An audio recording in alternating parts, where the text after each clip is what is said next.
Hello दोस्तों, आप सभी का स्वागत है लर्न विद विजय के यूट्यूब चैनल पर। और आज हम शुरू करने जा रहे हैं कक्षा 11 भूगोल की भारत भौतिक पर्यावरण पुस्तक का पहला चैप्टर भारत स्थिति इंडिया लोकेशन।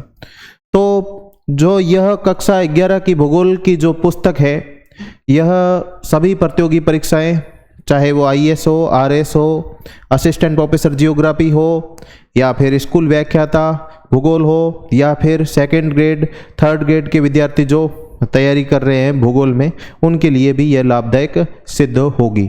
साथ ही साथ जो कक्षा 11 के विद्यार्थी है, जो हर शब्द का अर्थ जानना चाहते हैं, हर लाइन का अर्थ जानना चाहते हैं और क्या कहना चाहती है पुस्तक, तो इसकी हम हर शब्द की, हर लाइन की व्याख्या करेंगे। साथ ही साथ उनको मैप के द्वारा, इमेजेस के द्वारा और उनकी व्याख्या मैं करूँगा। तो हम शुरू करते हैं। सबसे पहले अगर बात करें तो यह चैप्टर भारत के मानचित्र के बारे में कह रहा है कि आपने पिछली कक्षाओं में तो देखा ही होगा।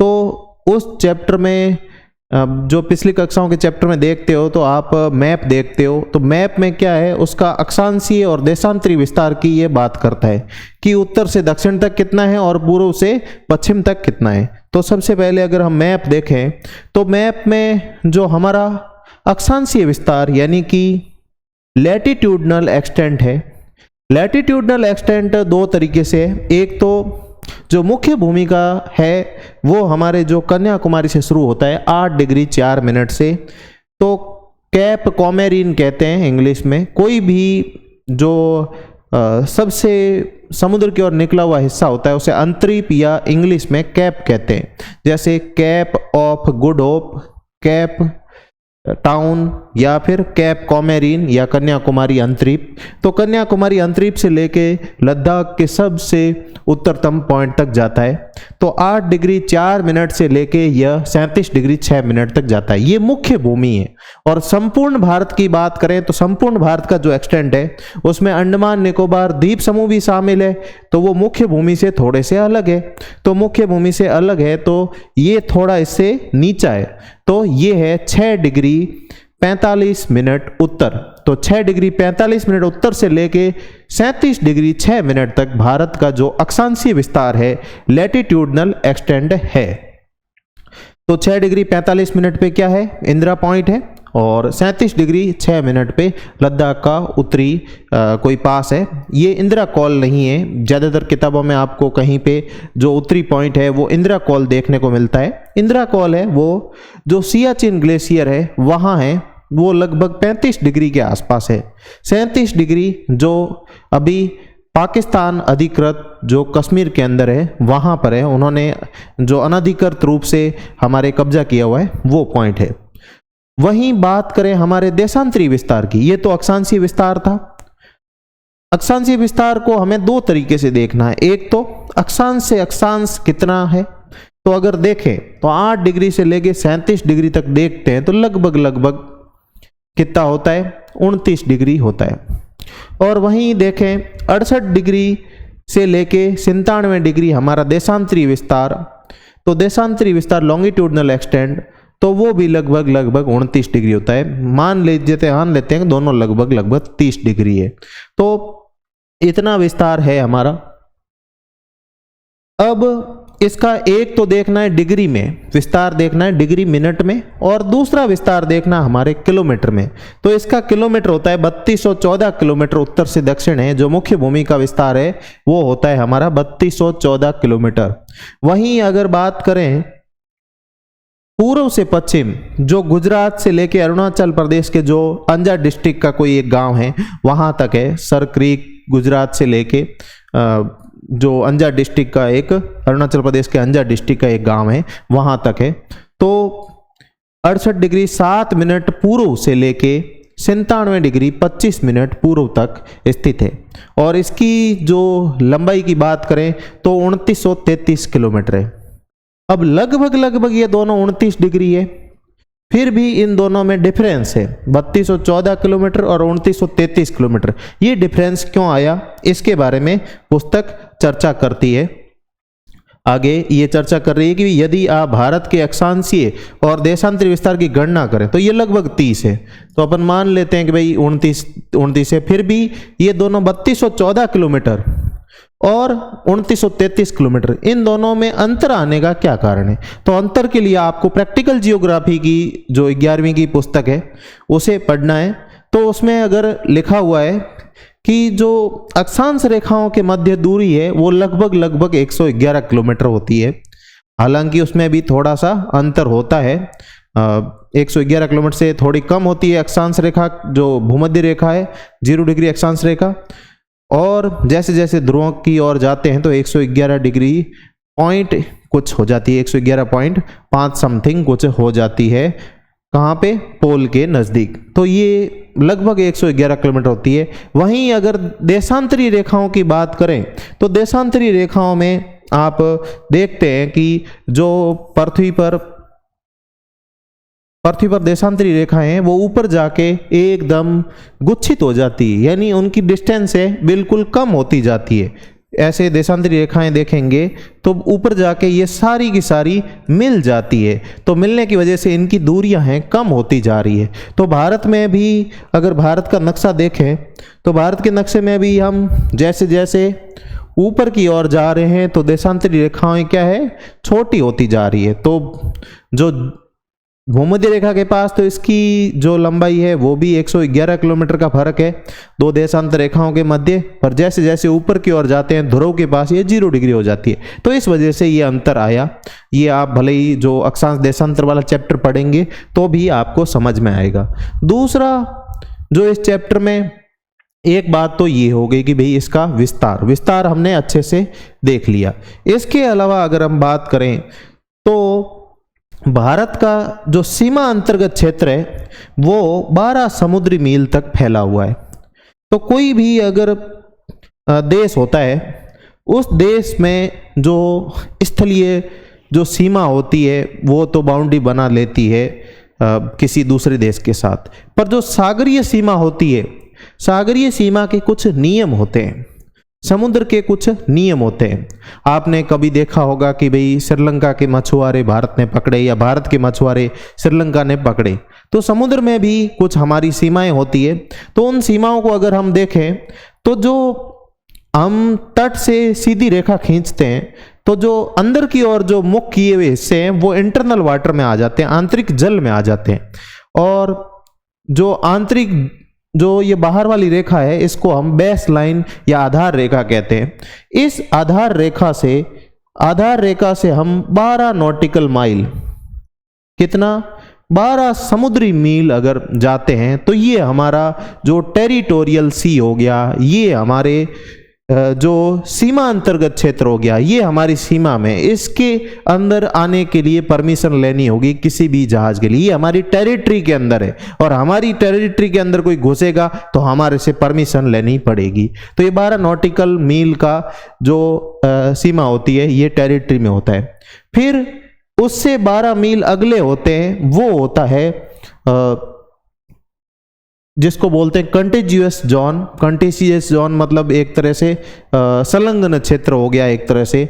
तो ये होता है, इसमें भी कुछ थोड़े बहुत मतलब हमारे को नियम मतलब फायदा होता है, पर जो टेरिटरी होता है ये हमारे पूरा होता है। इसके आगे जो बेस लाइन से टोटल 200 नॉटिकल माइल तक होता है एक्सक्लूसिव इकोनॉमिक जोन, यानी कि अनन्य आर्थिक क्षेत्र। वहाँ हम समुद्र के अंदर जो हमारे आर्थिक खनिज है, जो मिनरल्स है, उनका हम दोहन कर सकते हैं। जैसे कि भारत में अगर तेल का खनन किया जा रहा है बॉम्बे हाई में, बॉम्बे से काफ़ी दूर है, तो ये जो एक्सक्लूसिव इकोनॉमिक जोन में है तो वहाँ से हम खनन कर रहे हैं। तो कोई तेल का खनन हुआ, मैंगनीज नोड्यूल्स का खनन हुआ, वो हम कर सकते हैं। तो यहाँ जो बात है इस टेरिटोरियल सी की है, और उसकी जो चौड़ाई होती है जो होती है 12 नॉटिकल माइल, यानी तट रेखा से हमारी होती है 12 नॉटिकल माइल। और तट रेखा कौन सी? आधार रेखा, जो इंटरनल वाटर को समाहित किए हुए होती है। तो इसमें देखें कि भाई ये समुद्री मील होता कितना है। आपने एक सामान्य मील पढ़ा होगा, कभी कभी आप क्रिकेट मैच देखते हैं तो क्रिकेट मैच में जैसे पहले तीन गेंदबाज थे जो 100 मील प्रति घंटा की रफ्तार से ज़्यादा फेंकने वाले बॉलर थे। Shoaib Akhtar, Shaun Tait, Brett Lee, आपने नाम सुना होगा। तो जो वो होता है मानक मील, और मानक मील जो होता है वो होता है 63,360 इंच का होता है।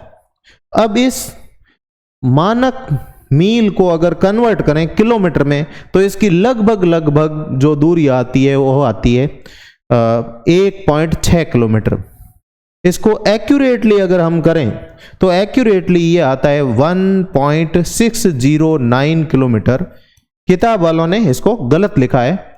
आप इंच को भले ही आप कन्वर्टर से, गूगल से, कहीं से भी आप कन्वर्ट कर सकते हैं, इंच और किलोमीटर ये फिक्स है। तो ये इन्होंने गलत लिखा है, 1.609 का एक मील होता है। तो ये पहली गलती है इसकी। दूसरी गलती जो नॉटिकल माइल है, वैसे तो नॉटिकल माइल में भी थोड़ा थोड़ा अंतर आता है, पर जो स्टैंडर्ड एक नॉटिकल माइल है, वो स्टैंडर्ड नॉटिकल माइल है, वो भी जो होता है 1.854 होता है, किलोमीटर होता है, जो इन्होंने गलत लिखा है। दूसरा, और इसको कन्वर्ट करें तो 21.9 किलोमीटर की जगह 22 पॉइंट कुछ आएगा, तो हम मान लेते हैं 22 किलोमीटर तक का क्षेत्र। तो ये जो दो होते हैं स्टैंडर्ड, कभी भी एग्जाम वगैरह में पूछे जाए तो एक मील हो गया 1.609 किलोमीटर और समुद्री मील हो गया 1.854 किलोमीटर। आप भले ही गूगल कर सकते हैं तो आपको ये स्टैंडर्ड वैल्यू मिलेगी। वैसे समुद्री मील की वैल्यू थोड़ी थोड़ी फ्लक्चुएट होती है, क्योंकि यह एक मिनट की वैल्यू है, एक जो डिग्री से मिनट निकाले जाते हैं, और इसके आधार पे जो समुद्र में परिवहन है वो किया जाता है। इस मिनट के हिसाब से समुद्री जहाज़ों को मोड़ा जाता है। वो कभी हम एडवांस स्टेज में जो नेविगेशन की बात करेंगे तब मैं आपको पढ़ाऊंगा कि नेविगेशन कैसे किया जाता है। अब आगे बढ़ते हैं। तो हमने एक तो अक्षांशीय विस्तार, देशांतरी विस्तार देख लिया, साथ ही साथ हमने जो इसका सीमा अंतर्गत क्षेत्र था 12 नॉटिकल माइल वो भी देख लिया, और मानक मील और समुद्री मील को भी हमने समझ लिया। अब हम आगे बढ़ते हैं। तो एक बॉक्स आया हुआ है और वो बॉक्स कह रहा है जो मानक याम्योत्तर के बारे में, जो मेरिडियंस होती है, उन मेरिडियंस में हम जो देशांतर रेखाएं होती, याम्योत्तर होते हैं, उनमें से हम एक मानक रेखा मान लेते हैं और उससे हमारा समय फिक्स करते हैं। जैसे भारत की जो मानक समय रेखा है वो कहाँ से गुजरती है? वो गुजरती है हमारे उत्तर प्रदेश के इलाहाबाद के पास नैनी से गुजरती है। स्टैंडर्ड मेरिडियन इलाहाबाद के पास नैनी से गुजरती है। आप इस देशांतर रेखा को देखेंगे तो ये देशांतर रेखा 82.5 डिग्री है। प्रत्येक देश में यह जो रेखा होती है 7.5 डिग्री के फर्क से ही इसको मतलब मानक किया जाता है। ऐसा नहीं कि 5-5 डिग्री, 2 डिग्री, जैसे कहीं पे ये 75 डिग्री हो सकता है, कहीं पे ये 82 डिग्री हो सकता है, कहीं पे ये 90 डिग्री हो सकता है। जैसे पाकिस्तान में जाएं तो पाकिस्तान में यह थोड़ा इससे कम होगा और वहीं इससे ये ज़्यादा होगा। तो ये जो फर्क है जो हमारे 5.5 घंटे का है, 82 डिग्री 30 मिनट, यानी कि हम कितने आगे हैं ग्रीनविच मीन टाइम से? 5.5 घंटे आगे हैं। तो आप अक्सर देखेंगे तो पाएंगे कि +5:30 का समय दिखा जाता है। किससे? GMT से। आजकल ग्रीनविच मीन टाइम को आप देखेंगे कि UTC लिखा जाता है। ये इसका एडवांस वर्जन है। GMT से थोड़ा सा कंफ्यूजन होता था, और UTC है आजकल आणविक घड़ियां होती है, एटॉमिक क्लॉक्स होती है। उनके एक एटॉमिक क्लॉक नहीं होती, कई एटॉमिक क्लॉक होती है, उनका एवरेज से निकाला जाता है और इसको कोऑर्डिनेटेड यूनिवर्सल टाइम कहते हैं। UTC को, उसको ग्रीनविच मीन टाइम कहते हैं। दोनों एक ही है, कोई अंतर नहीं होता, पर उसको छोड़ के अब स्टैंडर्ड पे तो आपने कभी कंप्यूटर वगैरह सेट करते हो तो वहां लिखा आता है UTC +5:30 कोलकाता चेन्नई वाला जो अपना जॉन आता है। भले कंप्यूटर में डेट सेट करते हो या फिर मोबाइल में डेट सेट करते हो। तो ये जो है लगभग 7.5 डिग्री का जो हमारा कोई भी अंतर होता है उसके गुणांक पर चुना जाता है। तो 7.5 डिग्री हुआ, फिर 15 डिग्री हुआ, फिर 22.5 डिग्री हुआ, ऐसे। तो हमारा क्या है, 7.5 डिग्री गुणांक पे 82 डिग्री की जो रेखा है वो हमारी मानक समय रेखा है। अब ये मानक समय रेखा कौन कौन से राज्यों से गुजर रही है? तो सबसे पहले उत्तर प्रदेश, उत्तर प्रदेश के पास, बाद में मध्य प्रदेश, मध्य प्रदेश के बाद में कहाँ से गुजर रही है? छत्तीसगढ़, छत्तीसगढ़ के बाद में उड़ीसा, उड़ीसा के बाद में आंध्र प्रदेश। 5 राज्यों से गुजर रही है। वहीं अगर कर्क रेखा का सवाल भी एग्जाम में पूछा जाता है कि कर्क रेखा कौन कौन से राज्यों से गुजर रही है, तो हम शुरू करें पश्चिम से। तो पश्चिम से शुरू करने पे पाते हैं सबसे पहले गुजरात, गुजरात के बाद राजस्थान के दक्षिण से होके गुजर रही है बांसवाड़ा के पास से, फिर मध्य प्रदेश, मध्य प्रदेश के बाद छत्तीसगढ़, छत्तीसगढ़ के बाद में झारखंड, झारखंड के बाद में हमारे गुजर रही है पश्चिम बंगाल। तो ये 6 राज्य हो गए।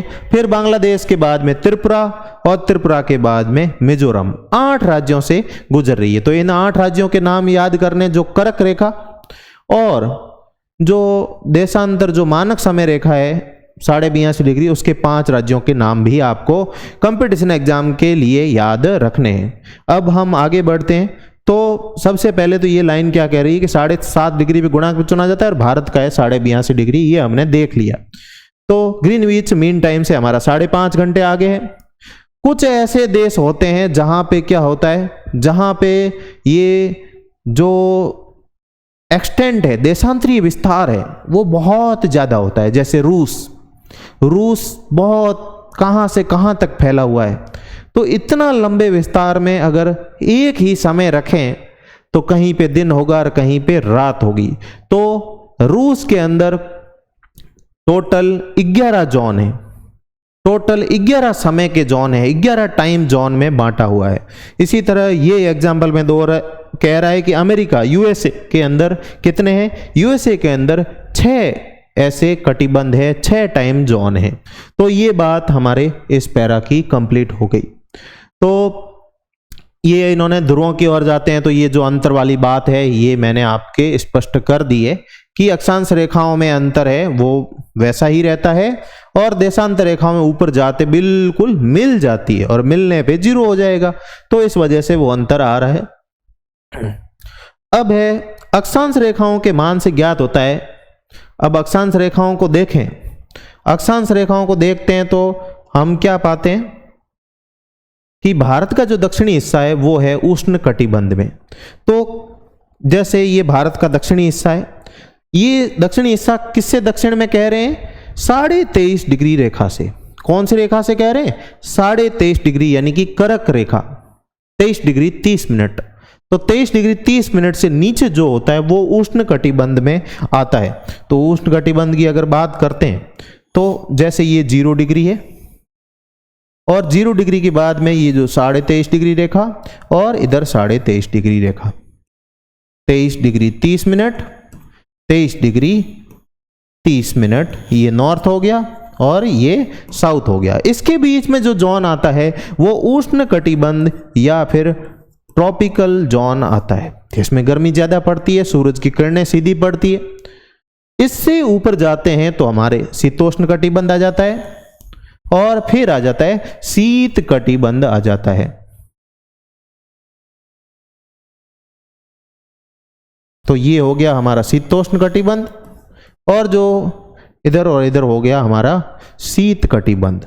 तो जो इससे परे जो है वो आता है टेम्परेट जोन, वैसे तो आता है शीतोष्ण कटिबंध।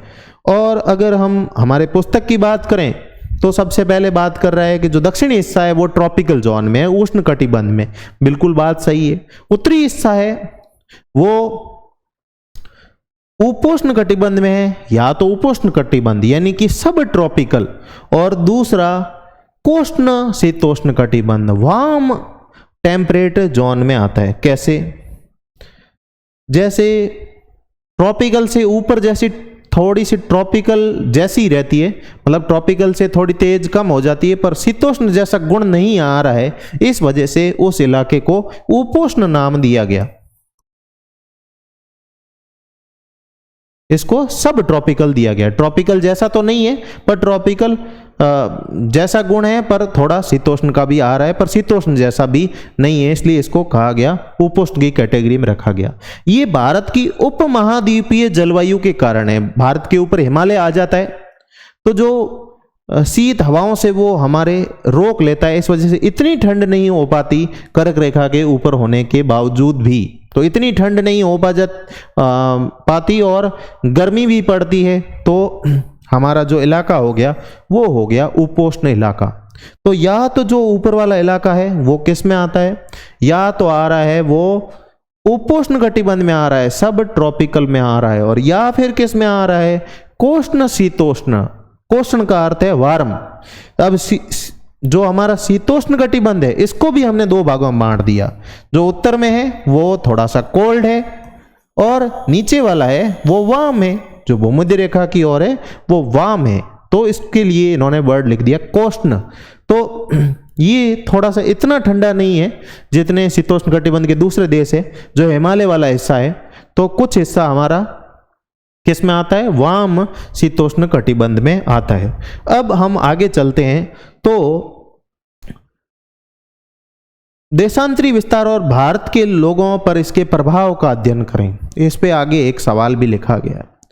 देशांतरी विस्तार है तो अब टोटल रेखाएं कितनी होती है, टोटल रेखाएं होती है हमारे 360 देशांतर रेखाएं होती है।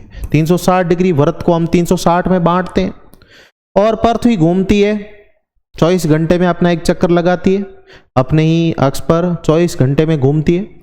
अब 24 घंटे में घूमती है तो 24 घंटे को अगर हम 60 से गुणा करें तो हमारे होते हैं 1440 मिनट। 1440 मिनट होते हैं। 1440 मिनट में 1440 मिनट में हम 360 का भाग दें तो हमारे आता है 4 मिनट। कितना आता है, 4 मिनट।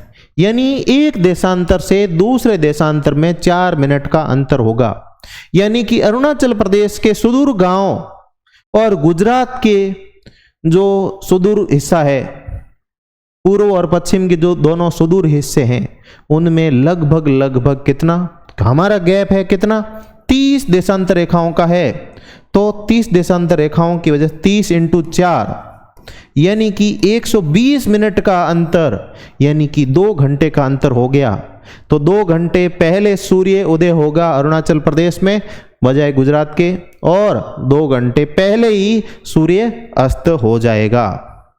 तो इस वजह से काफ़ी कुछ दिक्कतें भी होती है। वहाँ जो बैंकिंग टाइम वगैरह है, सरकारी ऑफिसों के टाइम है जो नॉर्थ ईस्ट में, वो अकॉर्डिंगली जो अलग तरीके से रखे गए हैं। मतलब है तो भारतीय मानक समय के अनुसार ही, पर हमारे यहाँ ऑफिस 10 बजे खुल रहा है तो वहाँ हो सकता है 8 बजे ही ऑफिस खुले। तो ये अंतर होता है। दूसरा, जो चाय के बागान में जो काम करते हैं जो श्रमिक वहाँ के, उन्होंने चाय के बागान का टाइम ही एक अलग बना रखा है, और भारत के जो इंडियन स्टैंडर्ड टाइम है उससे 1 घंटा पहले चलते हैं। वो जो म्यांमार का और जो चाय के बागान वालों का जो समय है वो 1 घंटा हमारे से आगे है। 1 घंटा पहले ही वहाँ, जैसे हमारे यहाँ पे 5 बजते हैं तो वहाँ 4 बज जाते हैं सुबह के, जैसे हमारे 5 बजे, तो 1 घंटा हमारे से पहले, क्योंकि सूर्योदय पहले हो रहा है।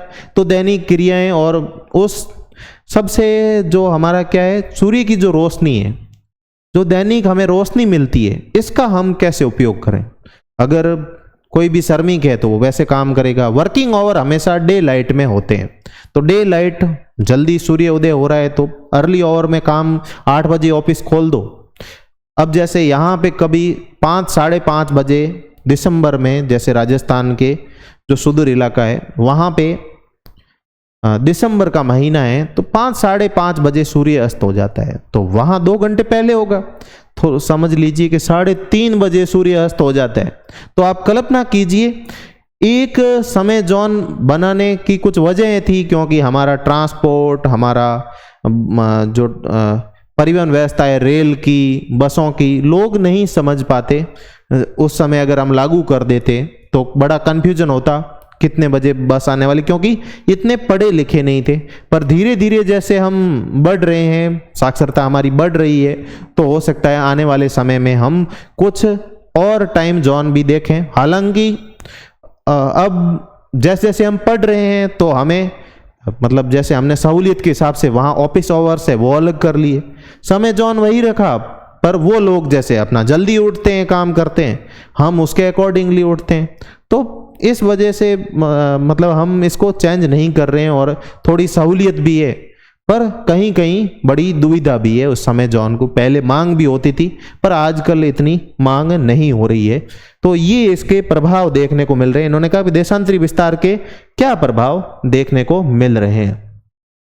तो 2 घंटों का अंतर पैदा हो रहा है। यही बात की जैसलमेर की बात करा है, जो राजस्थान का जो पश्चिमी हिस्सा है, और सूर्यदेव वहां से पहले, और पूर्व में डिब्रूगढ़, इम्फाल तथा देश के अन्य भागों में घड़ियां एक जैसा समय दिखाती है। अब हमारा मानक समय एक ही है, तो भारत में कहीं पे भी जो टाइम है वही टाइम मतलब दूसरी जगह पे भी रहेगा, तो घड़ी का समय वैसा ही रहता है। तो इस वजह से हमें थोड़ी सहूलियत भी होती है घड़ी का समय ऐसा रखने से। तो ये जो हमारा जो पहला पेज है इसका ख़त्म हो गया है। दूसरे पेज पे दिया है मैप, वैसा ही मैप है जैसा हम दे रहे थे। तो इसमें इस मैप में क्या करना है, इस मैप का आपको करना है भारत में जितने भी राज्य हैं उनकी राजधानियां ज्ञात करनी है। बाकी आपको एक खाली नक्शा लेके आना है, मतलब कुछ खाली नक्शे ले आइए भारत के जो नए पे बनाए हुए, लद्दाख वगैरह उसमें शामिल हो, लद्दाख और जम्मू कश्मीर जो पार्टीशन वाले, ये वाले, और इनकी राजधानियां, आपको इनकी राजधानियां ज्ञात करनी है। साथ ही साथ खाली को भरना है, पहले आपको राज्य भरने फिर इनकी राजधानियां भरनी है। ये आप याद करोगे तो आपको काफ़ी कुछ याद हो जाएगा। जैसे मुझे सभी राज्यों की लोकेशन और सभी राज्यों की राजधानियां ज्ञात है। हाल ही में जैसे अंडमान निकोबार है, अंडमान निकोबार के जो राजधानी है वो है पोर्ट ब्लेयर, इसमें पोर्ट ब्लेयर दी हुई है। अब इस पोर्ट ब्लेयर का नाम परिवर्तित कर दिया गया है और इसका नाम श्री विजयपुरम रख लिया है। तो जो भी डायनेमिक फैक्ट है, जो नए जोड़ रहे हैं, समसामयिक जोड़ रहे हैं, उनका भी आपको ध्यान रखना है। ये दमन दीव एवं दादरा नगर हवेली, तो ये पहले क्या था, दोनों अलग थे, आजकल ये दोनों एक साथ ही है, तो ये भी आपको ध्यान रखना है। तो ऐसे जो भी फैक्ट है उनको ध्यान में रखना है। लद्दाख का लेह है, जम्मू कश्मीर का जम्मू और श्रीनगर 2 राजधानियां हैं। तो इस नक्शे में एक तो ये चीज़ें हैं, बाकी हमारे जो हमने अक्षांश और देशांतर था वो याद कर लिया है। अब इसके अलावा जो भारत के पड़ोसी देश है इनको हमें देखना है इस नक्शे में। भारत के पड़ोसी देश इधर की साइड देखें तो पाकिस्तान है, पाकिस्तान के ऊपर अफगानिस्तान है, अफगानिस्तान के साथ भी हमारी सीमा लगती है, जो पाकिस्तान ऑक्यूपाइड कश्मीर है वहां पे सीमा लगती है। पाकिस्तान ने अनधिकृत रूप से हमारे जो लद्दाख रीजन है उस पर कब्जा कर रखा है। दूसरा, इधर की साइड चलेंगे तो ऊपर की साइड आता है चीन, चीन का तिब्बत वाला हिस्सा है वो हमारे से सीमा लगाता है। इसके बाद में जो नेपाल और भूटान 2 बफर स्टेट का काम करते हैं भारत और चीन के बीच में। और पूर्वी साइड चलते हैं तो हमारे आता है बांग्लादेश और म्यांमार। तो ये तो हमारे जो पड़ोसी देश हो गए। साथ ही द्वीपीय पड़ोसी देशों की बात करें तो एक तो हमारे मालदीव आता है जो लक्षद्वीप के दक्षिण में है जस्ट, और दूसरा जो आता है श्रीलंका, ये भी भारत के दक्षिण में बिल्कुल ही नजदीक है। तो ये देश तो है। पुस्तक इन देशों के बारे में चर्चा कर रही है जो एनसीईआरटी वाली, कि कौन कौन से देश है, और 2 श्रीलंका और मालदीव की बात करती। इसके अलावा अगर आप देखेंगे तो जो ये हमारा अंडमान और निकोबार द्वीप समूह है, इससे देखेंगे तो थाईलैंड, मलेशिया और इंडोनेशिया भी बहुत नजदीक है इसके। हमने मुख्य भूमि के ही मतलब इसके हिसाब से देखा, पर अंडमान निकोबार के पास में ये बहुत नजदीक है। तो ये भी एक तरह से हमारे पड़ोसी हो गए। तो ये भारत का राजनीतिक मानचित्र है, इसमें आपको ये भरना है। फिर आगे जो पूर्वी जगत में जो ईस्ट वेस्ट कहलाता है पाश्चात्य जगत, और पूर्वी जगत में भारत की स्थिति क्या है। इसमें अलग अलग जैसे ट्रांसपोर्ट के रूट दिए गए हैं, आगे बात की गई। तो इसमें दो रूट दिए गए हैं, एक तो दिए गए हैं वायु मार्ग और एक दिए गए हैं समुद्री मार्ग। वायु मार्ग है वो काले कलर से दिए गए हैं, इसमें दिल्ली, मुंबई, कोलकाता, चेन्नई, ये 4 इंपॉर्टेंट शहरों से हमारी जो कनेक्टिविटी है दूसरे जो इंटरनेशनल जगहों की, उनकी कनेक्टिविटी को बता रहा है।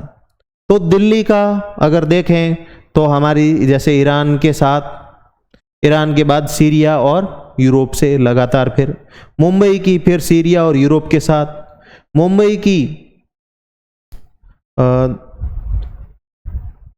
समुद्री मार्ग में जो ये जो जा रहा है स्वेज नहर की तरफ, दूसरा मुंबई से जा रहा है अफ्रीका की तरफ जा रहा है। इसी प्रकार मुंबई से वापस जो मलक्का जल संधि की तरफ जा रहा है। इसी प्रकार चेन्नई की कनेक्टिविटी है वो चेन्नई की मलेशिया से, दिल्ली की कोलकाता और कोलकाता की फिर थाईलैंड से। इस तरह से कनेक्टिविटी के मार्ग दिए हुए हैं, आप आसानी से इनको देख सकते हैं। कोई मतलब आसपास दूसरे, एक तो स्थिति दिख रही है इसमें, आसपास के जो देश है वो दिख रहे हैं और साथ ही साथ मार्ग दिख रहे हैं, तो ये आप देख सकते हैं। अब आगे चलते हैं, जो हमारा लास्ट पेज है, तो इसमें कहा गया है कि भारत का जो एरिया है वो कितना है। तो 32,87,000 हमारा एरिया है। कितना एरिया है? 32,87,000। तो टोटल एरिया कितना है? 32,87,263 किलोमीटर स्क्वायर में। कभी कभी इसको स्क्वायर माइल में भी पूछ लेते हैं एग्जाम में, वैसे तो नहीं पूछते, पर कभी कारस्तानी करनी हो तो वो स्क्वायर माइल में पूछ लेता है, तो वो भी आप इसको कन्वर्ट करके याद कर सकते हैं। अब ये कितना परसेंट होता है अगर बात करें तो ये विश्व का होता है 2.4% होता है। कितना होता है? 2.4% होता है। भारत विश्व का कितना बड़ा देश है? 7वां बड़ा देश है। भारत विश्व का 7वां बड़ा देश है। क्या आपको 9वीं कक्षा की पुस्तक में भारत से बड़े देशों के नाम याद है? तो 9th क्लास में आपने पढ़े थे, वो भारत है 7वां। किसके हिसाब से? क्षेत्रफल के हिसाब से। तो 6 देश और कौन कौन से बड़े हैं?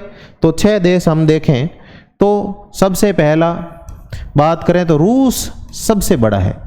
फिर दूसरे नंबर पे हम बात करें तो हो गया कनाडा, तीसरे नंबर पे हो गया चीन,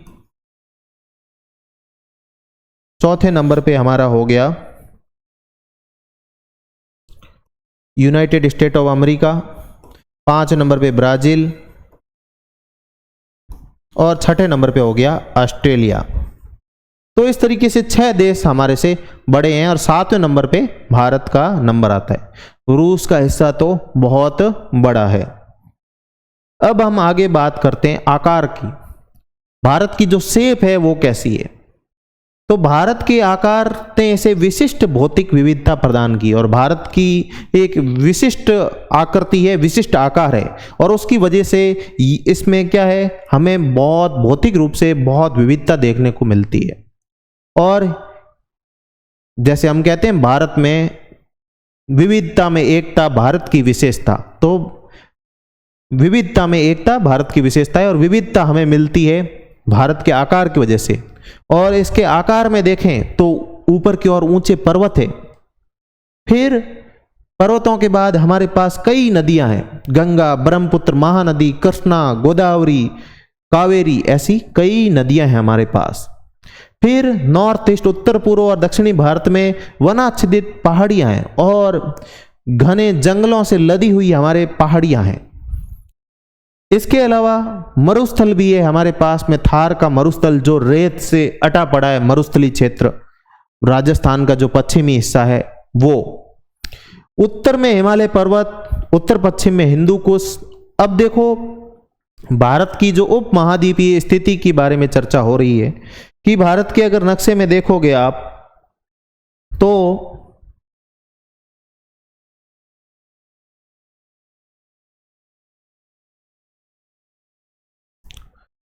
इधर जो हमारा हिमालय आ जाता है यहाँ से लेके यहाँ तक, और इधर की साइड हमारे आ जाते पूर्वांचल की पहाड़ियाँ। फिर पूर्वांचल की पहाड़ियों से अराकान योमा म्यांमार में, और ये यहाँ पे एक्सटेंड कहाँ है, अंडमान निकोबार तक है इसका। फिर उत्तर की ओर देखें तो फिर हिंदू कुश पर्वत आता है, और हिंदू कुश के बाद इधर सुलेमान पर्वत आता है। तो इस वजह से जो एक हमारा महाद्वीप के अंदर भी एक महाद्वीप की स्थिति बनती है, और इसी वजह से हमें उप महाद्वीप कहा जाता है। हम एक अलग भौगोलिक स्थिति का एक मतलब अलग भौगोलिक स्थिति, पूरे पहाड़ों से घिरा हुआ एक अलग ही भौगोलिक स्थिति का महाद्वीप जैसा हिस्सा हमारे पास है। और इस महाद्वीप जैसे हिस्से में कौन कौन से देश आते हैं? पाकिस्तान भी आता है, नेपाल भी आता है, भूटान भी आता है, बांग्लादेश भी आता है, और भारत भी आता है। तो ये जो पूरा हिस्सा है, इस पूरे हिस्से के कारण जो हमारे उप महाद्वीपीय स्थिति बनती है, और जलवायु भी हमारी एक उप महाद्वीपीय अलग ही तरह की बनती है। तो आगे पढ़ते हैं। तो कौन कौन से? उत्तर में हिमालय पर्वत हमने बात कर ली, उत्तर पश्चिम में हिंदू कुश और सुलेमान श्रेणियां जो पाकिस्तान में स्थित है। फिर उत्तर पश्चिम में हिंदू कुश और सुलेमान, और उत्तर पूर्व में पूर्वांचल की पहाड़ियां जो हमने चर्चा कर ली, और दक्षिण में विशाल हिंद महासागर। और एक तरफ तो ये पहाड़ियां हो गई, पूरा दक्षिण में देखोगे तो पूरा क्या है, हिंद महासागर है, चारों तरफ से हमें घेरे हुए। तो इस वजह से हमें एक अलग से सीमांकित एक वृहद भौगोलिक इकाई मिलती है। ये एक सीमा बनाई हुई, इधर महासागर हो गया, इधर पहाड़ों से हमारी सीमा बनी हुई है। इस वजह से ये अलग भौगोलिक इकाई हो गया। तो इस वजह से, और वृहद है, बड़ा है, तो इस वजह से इसे भारतीय उप महाद्वीप या इंडियन सब कॉन्टिनेंट कहा जाता है। और इसमें कौन कौन आता है? पाकिस्तान, नेपाल, भूटान, बांग्लादेश और भारत आते हैं। भूतकाल में हिमालय अपनी अन्य श्रेणियों के साथ एक मजबूत भौतिक अवरोधक की भूमिका निभाता रहा है। अब ये हमारी कुछ भी जो शीतकाल में जो ठंडी हवाएं होती है उनसे तो रक्षा करता ही है, पर दूसरे जो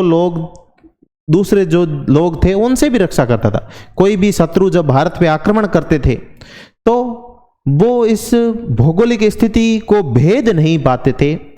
कुछ ही दर्रे थे जहां से भारत के अंदर आया जा सकता था, और उन दर्रों की बात करें तो पाकिस्तान के अंदर 2 दर्रे हैं, एक तो खैबर और एक बोलन। पाकिस्तान की स्थिति की हम बात करें तो पाकिस्तान के अंदर 4 राज्य है। एक है खैबर पख्तूनवा जो यहां पे, फिर नीचे की ओर बलोचिस्तान है जो अभी चर्चा में। बलोचिस्तान अलग देश की मांग कर रहा है, अभी बलोच लोग हैं वहां के, तो वो अलग देश की मांग कर रहे हैं।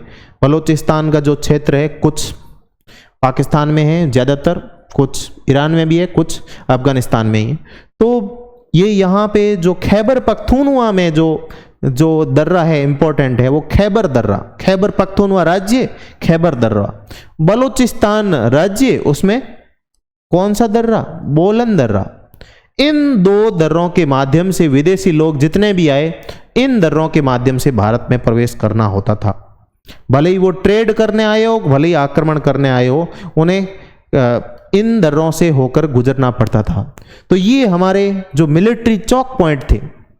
तो इस वजह से मतलब ये दर्रे तो इंपॉर्टेंट थे ही। इसके अलावा दूसरे दर्रों की बात करें जो भारत, ये तो पाकिस्तान में है अभी वर्तमान में,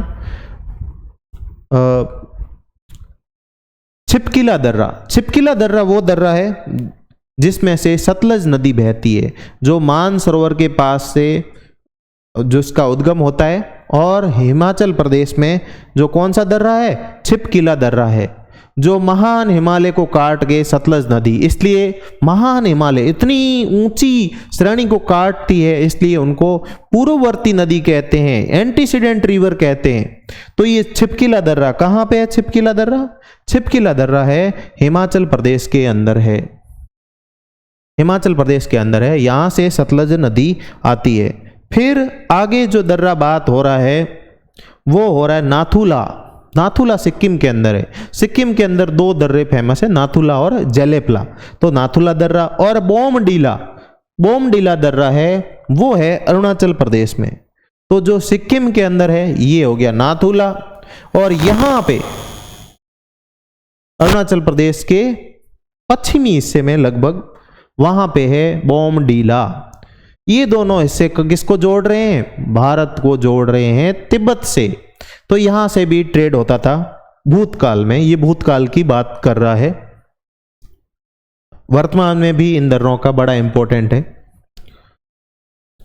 जैसे कुछ पहाड़ी दर्रों को छोड़कर इसे पार करना मुश्किल था, इन दर्रों पे हमारी मिलिट्री लग जाती थी, तो इसके अलावा भारत तक आना शत्रु के लिए बहुत ही मुश्किल था। हिमालय पर्वत ने भारतीय उपमहाद्वीप को एक अद्वितीय क्षेत्रीय पहचान स्थापित करने में सहायता की है, और हिमालय की वजह से हमारे जो इंडियन सब कॉन्टिनेंट की एक अलग ही पहचान है। आगे बढ़ते हैं। भारत के भौतिक मानचित्र का हवाला देते हुए अब आप उन भौतिक विविधताओं का वर्णन कर सकते हैं जो कश्मीर से कन्याकुमारी, राजस्थान में जैसलमेर से मणिपुर में इम्फाल तक की यात्रा करते समय आपके मार्ग में आएंगे। अब आप अगर भारत का जो एक होता है राजनीतिक मानचित्र, एक भौतिक मानचित्र, उसको देखेंगे तो इसकी जो भौतिक विशेषताओं को आप वर्णन कर सकते हैं आसानी से। हमने जो ये स्थिति देखी है तो इसके आधार पर आप वर्णन कर सकते हैं। भारत का प्रायद्वीपीय भाग हिंद महासागर की ओर उभरा हुआ है। अब हमारे जो ये तो ऊपर की स्थिति हो गई, अब जो प्रायद्वीपीय हिस्सा किसे कहते हैं? जो जिसके तीनों ओर समुद्र हो वो होता है प्रायद्वीप। तो ये दक्षिण में जो पूरा हिस्सा तीनों ओर जिसके समुद्र है, तो इस वजह से इसको दक्षिणी प्रायद्वीपीय हिस्सा कहते हैं। तो ये जो दक्षिणी प्रायद्वीपीय हिस्सा है इसके क्या है, चारों तरफ क्या है, हिंद महासागर है। और हमें इससे क्या फायदा होता है? इससे फायदा होता है भारत की तट रेखा का।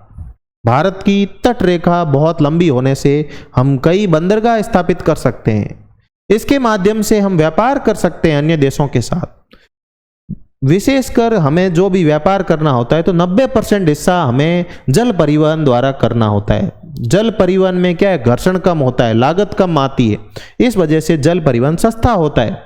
और सामरिक दृष्टि से भी जो नौसेना वगैरह के लिए भी हमारी जो ये तट रेखा है ये बहुत इंपॉर्टेंट हो जाती है।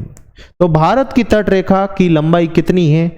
वो है 7517 किलोमीटर पर विस्तृत है। अगर इंग्लिश वाली एनसीईआरटी में देखोगे तो 7517 किलोमीटर के अलावा इन्होंने एक आंकड़ा और लिखा है, वो लिखा है 6100 किलोमीटर का। कितना लिखा है? 6100 किलोमीटर का की मुख्य भूमि की है। ये इंग्लिश के ट्रांसलेशन में है, हिंदी वाले में नहीं लिखा। और ये जो 6100 किलोमीटर वाला है ये इसकी एनसीईआरटी की अब इस पार्ट की कितनी होगी, तीसरी या चौथी गलती होगी। हमने नॉटिकल माइल और जो स्थलीय माइल तो मानक मील था उसमें गलती देखी, और दूसरा जो 6100 किलोमीटर वाला इंग्लिश वाला वर्जन है उसमें ये गलती देखने को मिलते हैं। और वो गलती के लिए मैं आपके लिए स्लाइड लेके आया हूं। तो ये बात करें हम सबसे पहले तो हमारे कितनी है, 7517 किलोमीटर बोल रहा है एनसीईआरटी, तो टोटल कितनी है हमारी 7516.6 किलोमीटर। तो इसके नजदीकी अंक 7517 किलोमीटर हमारी तट रेखा है। इसके साथ साथ इस चित्र में आपके क्या क्या जो भारत की स्थलीय सीमाएं हैं वो भी दी गई है, और ये भारत के गृह मंत्रालय से मैंने मैप लिया है। तो जो इनके आंकड़े हैं वो आधिकारिक आंकड़े हैं।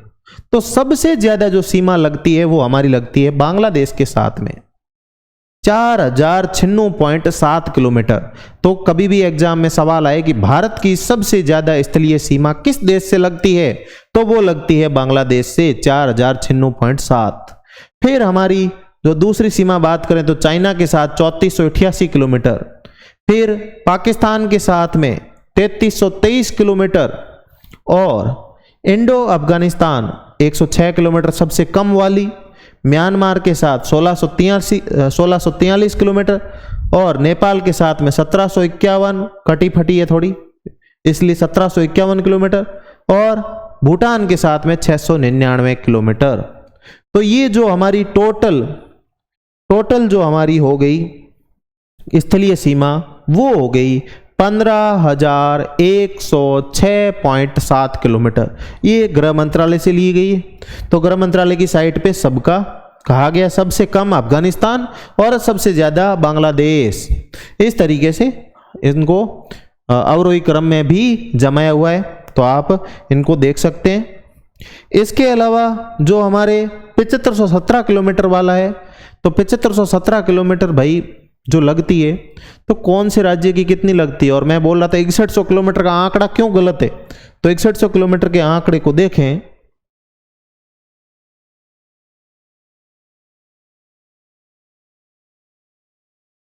पहले तो जो कौन कौन से है, पहले तो कौन कौन से राज्य है जिनकी जलीय सीमा लगती है, तो इधर गुजरात, गुजरात के बाद में महाराष्ट्र, महाराष्ट्र के बाद में गोवा, गोवा के बाद में कर्नाटक, कर्नाटक के बाद में केरल, केरल के बाद में तमिलनाडु, तमिलनाडु के बाद आंध्र प्रदेश, आंध्र प्रदेश के बाद में उड़ीसा, उड़ीसा के बाद में पश्चिम बंगाल। इन राज्यों की सीमा लगती है। और केंद्र शासित प्रदेशों की बात करें तो दादरा, दमन दीव एवं दादरा नगर हवेली, पुडुचेरी, पुडुचेरी का माहे यहाँ लगता है माहे, और इसके अलावा लक्षद्वीप और अंडमान निकोबार द्वीप समूह, ये 4 केंद्र शासित प्रदेशों की भी लगती है। तो इनकी कितनी कितनी लगती है, तो कितनी कितनी सबकी मैंने लिख रखी है। अगर अंडमान निकोबार की देखते हैं तो 1962 किलोमीटर सबसे ज्यादा है केंद्र शासित प्रदेशों में। राज्यों की बात करें तो गुजरात के पास 1214 किलोमीटर सबसे ज्यादा है, और सबसे कम है गोवा की 101 किलोमीटर।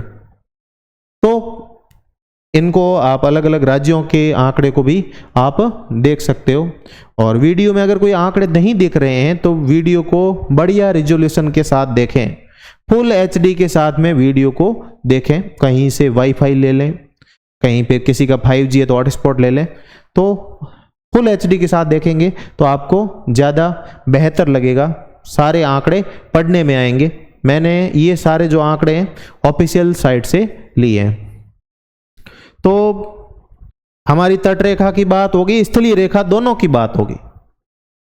अतः एक देश के रूप में भारत भौतिक दृष्टि से विविधतापूर्ण भूभाग है, जिससे यहां विभिन्न प्रकार के संसाधन पाए जाते हैं। अब इसका लास्ट थोड़ा सा पैरा, एक तो इसने भुवन पोर्टल बोला है, एक स्कूल भुवन वेब पोर्टल है, वहां पे जाके आप नक्शे देख सकते हैं। तो ये आप नक्शे देख सकते हो, स्कूल भुवन पोर्टल खोलो, वहां नक्शे देखो। विभिन्न मानचित्र देखने हैं तो भुवन पोर्टल देखोगे तो भी हो जाएगा। अब भारत और उसके पड़ोसी देश, वैसे तो हमने चर्चा कर ली है कि कौन कौन से देश कहाँ लगते हैं, इसके बारे में देखना है। इसकी स्थिति भी हमने देख ली है। इसके पड़ोसी देश की सूची बनाए तो मैंने आपको बता दिया है। और 2 जो द्वीप है श्रीलंका और मालदीव बता दिए हैं, इसके अलावा मैंने और भी बता दिए। अब श्रीलंका है वो भारत से कैसे अलग है, एक तो पाक जल संधि और दूसरा मन्नार की खाड़ी। तो अगर इसको मैप में देखें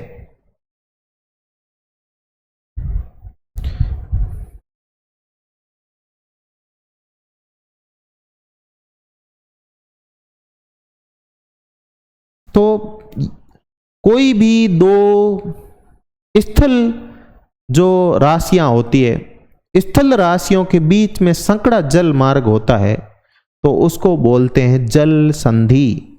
और यहां पे ये क्या है, पाक जल संधि। और जो यहां पे ये 3 तरफ से घिरा हुआ है, इस वजह से यहां पे मन्नार की खाड़ी भी है। तो मन्नार की खाड़ी और पाक जल संधि जो रामेश्वरम के नीचे, जो धनुषकोटी रामेश्वरम के नीचे से जो बिल्कुल कम दूरी है श्रीलंका की, तो वो वाला हिस्सा, और गल्फ कौन सी, मन्नार की खाड़ी, मन्नार की गल्फ। गल्फ क्या होती है, गल्फ होती है तीनों ओर से स्थल राशि घेर ले। खाड़ी क्या होती है, तीनों ओर से जल राशि घेर ले। और जल संधि क्या हुई, जल संधि हुई, क्या पूछा हुआ है, जल संधि। जल संधि हुई 2 स्थल भागों के बीच में। इसी प्रकार स्थल संधि आपने सुनी है, जैसे कि पनामा नहर, पनामा नहर दो स्थल राशियों के बीच में है। ठीक है, तो इस प्रकार दो खाड़ी और जल संधि में अंतर आप स्पष्ट कर सकते हैं, मैंने बता दिया है। क्या आप सोचते हैं कि आज के आधुनिक युग में भौतिक दूरी अपने पड़ोसी देशों से अंतःक्रिया में बाधक है? अब हम इतने भौतिकता में आ गए हैं, हमारे पास इतनी टेक्नोलॉजी आ गई है कि हम में से लगभग हर देश में, आज यूएसए में भी भारतीय बहुत है, कनाडा में भी भारतीय बहुत है, दक्षिण अमेरिका के में भी बहुत है, यूरोप में भी बहुत है, हर जगह भारतीय मतलब आना जाना भी करते हैं, बाहर स्टडी भी करते हैं। आजकल हम देखते हैं कि भारत से यूएसए में, ऑस्ट्रेलिया में, कजाकिस्तान में, चाइना में, वहाँ से भी लोग एमबीबीएस करके आ रहे हैं। तो पढ़ाई करने भी जाते हैं और बिजनेस करने के लिए भी जा रहे हैं, नौकरी करने के लिए भी जा रहे हैं। तो इस तरीके से जो भौतिक दूरियां हैं वो इतनी कोई बाध्यकारी नहीं है। कुछ लोग तो वहीं के होके रह जाते हैं, कुछ लोग एनआरआई के रूप में हमें भारत को भी कुछ रेमिटेंस देते हैं, और भारत रेमिटेंस यानी कि जो धन प्रेषित करता है वापस, उसमें भारत नंबर 1 है, क्योंकि भारतीय जो एनआरआई लोग होते हैं वहाँ कमाते हैं और वापस यहाँ रिश्तेदारों को पैसे भेजते हैं। तो धन पुनः प्रेषण जो करते हैं, धन प्रेषण में भारत नंबर 1 है। तो ये जो कि भाई इतनी टेक्नोलॉजी बाधा है, तो इस पे हमने काफ़ी दूरियों पे हमने विजय प्राप्त कर ली है। किसके माध्यम से? तकनीकी के माध्यम से हमने काफ़ी इस पे मतलब जीत हासिल कर ली है। बशर्ते हमारे कोई आपसी झगड़े नहीं हो, जैसे पाकिस्तान के साथ झगड़े हैं, तो यहाँ हम बिल्कुल नज़दीक होने के बावजूद भी नहीं जाते। बिल्कुल अगर हमारे रिश्ते सही होते तो हम अच्छा व्यापार करते, बिल्कुल हमारे पे सामरिक खर्चे हैं वो नहीं आता।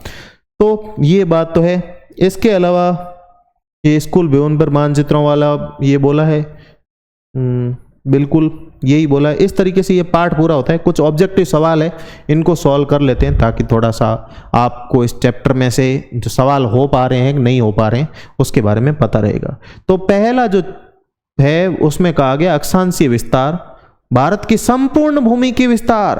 अब देखो मुख्य भूमि का पूछे तब तो आपको 8 डिग्री से शुरू करना है, और यहां पूछ रहा है संपूर्ण भूमि, तो अंडमान निकोबार भी शामिल है। और संपूर्ण भूमि या फिर केवल भारत का पूछ ले, संपूर्ण नहीं लिखे तब भी आपको इंग्लिश वाले में ये संपूर्ण नहीं लिखा हुआ है, तो यहां पे कितना होगा? 8 डिग्री से शुरू होगा। कितने से डिग्री शुरू होगा? सॉरी 6 डिग्री से शुरू होगा, क्योंकि हमारा जो है अंडमान निकोबार 6 डिग्री 45 मिनट से शुरू होगा और 37.6 डिग्री ये होगा। इसको मैं थोड़ा सा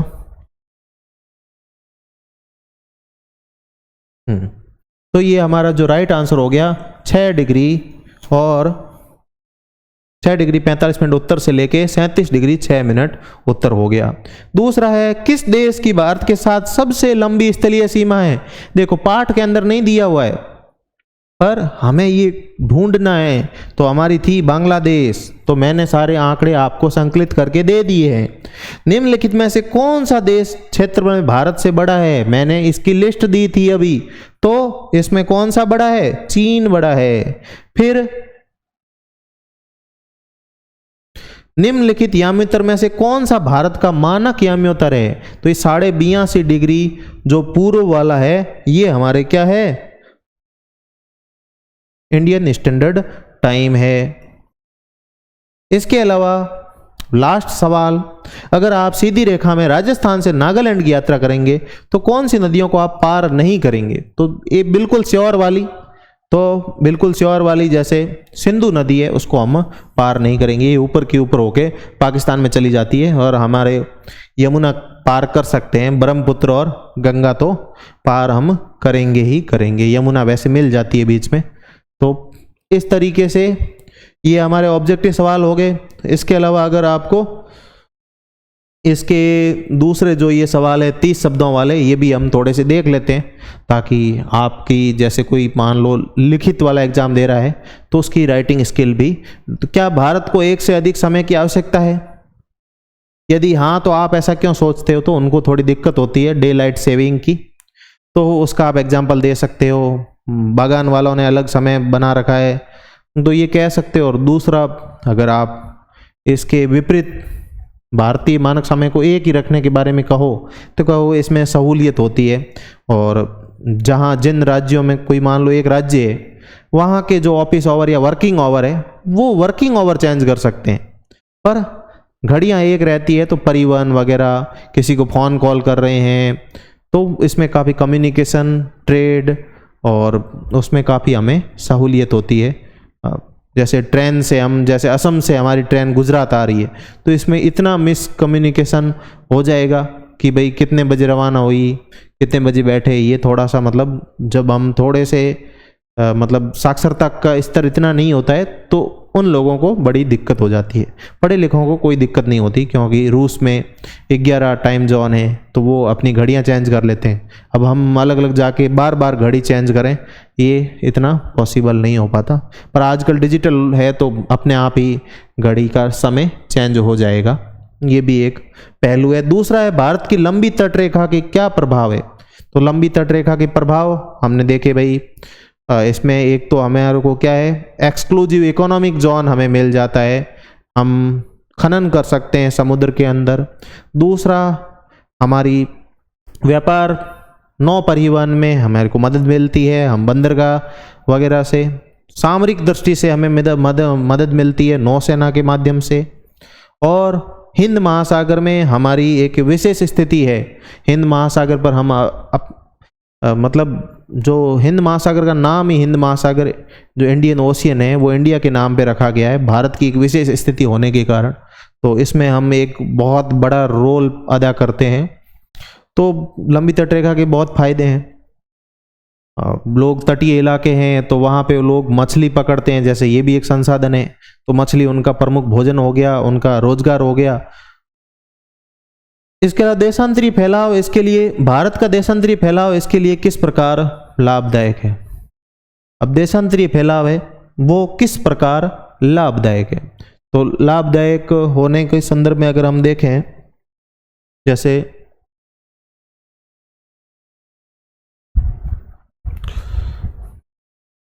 ये है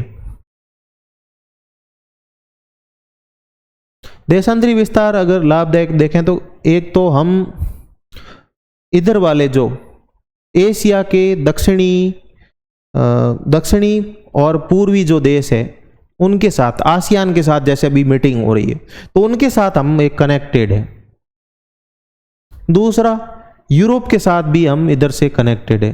तो मतलब जितना लंबा होगा तो दोनों तरफ से हम इधर के देशों से भी कनेक्टेड, जैसे गल्फ कंट्री से हम कनेक्टेड है, इधर के देशों से भी कनेक्टेड है।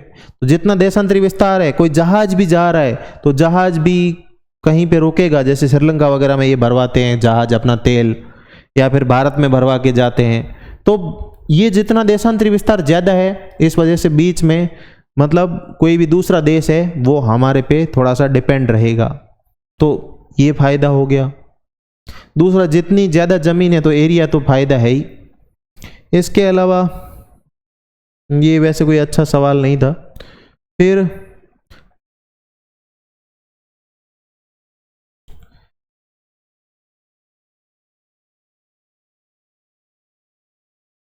नागालैंड में सूर्य पहले उदय होता है, पहले ही अस्त होता है। फिर कोहिमा और नई दिल्ली घड़ियों में एक समय क्यों दिखाती है। तो एक समय, भारत का मानक समय एक है तो इस वजह से एक दिखाती है। तो मतलब थोड़े से बच्चों वाले सवाल है, कोई इतने अच्छे सवाल नहीं है। तो आपको मेरा ये जो इस पाठ की व्याख्या कैसी लगी, मैंने इंग्लिश शब्दावली भी पूरी साथ में यूज़ की है, हिंदी शब्दावली भी यूज़ की है, सारे सवाल करवाए हैं, सबकी व्याख्या लेके आया हूँ और इससे बाहर कुछ भी नहीं है। तो आशा है मेरा वीडियो आपको पसंद आया होगा। मिलते हैं दूसरे चैप्टर में। Thank you very much.